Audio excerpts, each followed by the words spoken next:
filluan të më ndihmojnë që të qetësohem, ndërsa edhe personja që ishte në zyre time filloi të kishte ankth, sepse ajo se kishte përjetuar një gjë të tillë. Ajo habitej se si mund që një profesor akademik të vjen në zyre dhe të kërcënon, të kapi për krahu dhe të gjojë nga dritarja, të hedhë nga dritarja. Kështu që, pasi u qetësova pak, vendosa që t'i thras organet e rendit. Ftova policin, erdhën në zyre dhe kërkuan që unë shkoj me ta të shoqëroj deri në stacion policisë. Sigurisht që unë shkova bashkë me dëshmitar. Shkova edhe me një kolege tjetër, e cila po ashtu 30 më herët ishte kërcënuar nga i njëjti profesor. Me fjalët ti do ta shohësh tani kush është shkëlqimi. Cili është problemi, Zonja Dibra? Cili është problemi i tij? Përbes, unë nuk mund të supozoj se ku e ka ai problemin, po ai gjithmonë nuk është edhe kjo vetëm situatë. Nuk mund të aludoj se ku e ka problemin, ai duhet ta di vetë ku e ka problemin që vazhdimisht bën si duket, ka dëshirën për të marrë pozitë.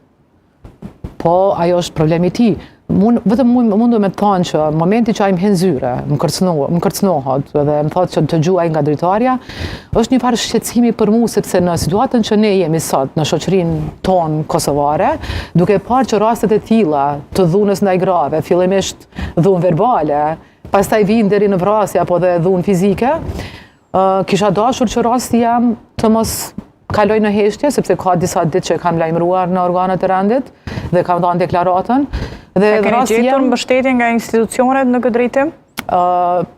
Ende s'kam asgjë nga institutet e drejtësisë. Në universitet kam bërë iniciimin e lëndës për këshillt e etikës, po pres që universiteti ta trajtoj tani. Po që s'dua që rasti im të jetë një numër më shumë në statistikat e të dhunuara, e të grave të dhunuara fizikisht apo verbalisht që janë në Kosovë. Domethënë, sepse kjo kështu shkon, ky trend vazhdimisht po rritet si numër, si statistikë në Kosovë. Edhe kjo cilësohet edhe për mua është një dhunë që i bëhet një gruaje në një vend pune, një detyrë zyrtare. E konsideroni gabim që tërhoqet padim para 3 viteve? E konsideroj gabim. Po dhe tani, konsekvencat?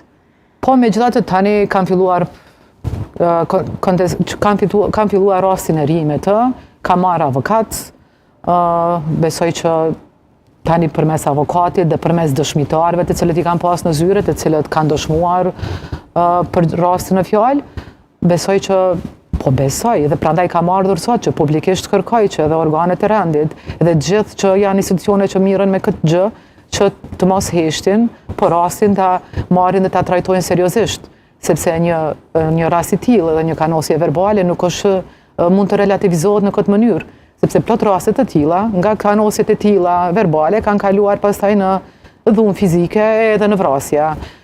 Nuk dua me aludu në asgjë, por dua të them që edhe ky rast, edhe ky kërcënim apo kanosje në detyrë zyrtare, në vendin e punës, në një institucion shtetëror, duhet të trajtohet seriozisht. Për cilën pozitë filloi saktësisht kjo përplasje mes juve dhe personit që ju e denonconi sot?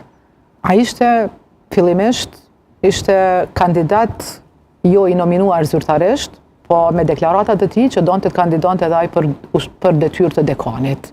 Dhe në momentin kur mori vesh që do të kandidoj edhe unë, erdhi 2-3 herë para zgjedhjeve dhe më kërkoi që të tërhiqem nga kandidatura. Vetë momenti i prononcimit të tij ndaj meje që unë duhet të tërhiqem nga kandidatura, ishte edhe ajo një farë kanosja, sikur më thot mua që ti duhet të tërhiqesh nga kandidatura. Të njëjtën gjë ja bëri kolegës time që ishte kandidate për senatore. Ti duhet të tërhiqesh nga kandidatura.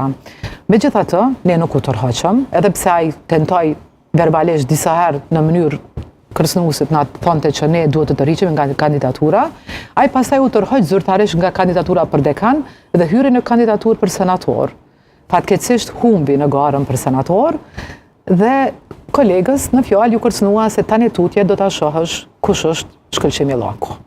Të cilën gjë ajo e denoncoi po ashtu në policia ditë bashkë me mua. Pas garës që humbi për senator, ai vazhdoi me kundër kandidatin ndaj meje, të cilën e përkrahte ai për kandidaturë për dekan. Fatkeqësisht gara për dekan edhe në universitet ende është e pazgjidhur, sepse Ka mbetur pezull. ka mbetur si garë në bazë të votimeve në Senat, është një gjë që ka dështuar, domethënë ende nuk është vendosur, s'ka zgjedhjet kanë dështuar, sepse s'kanë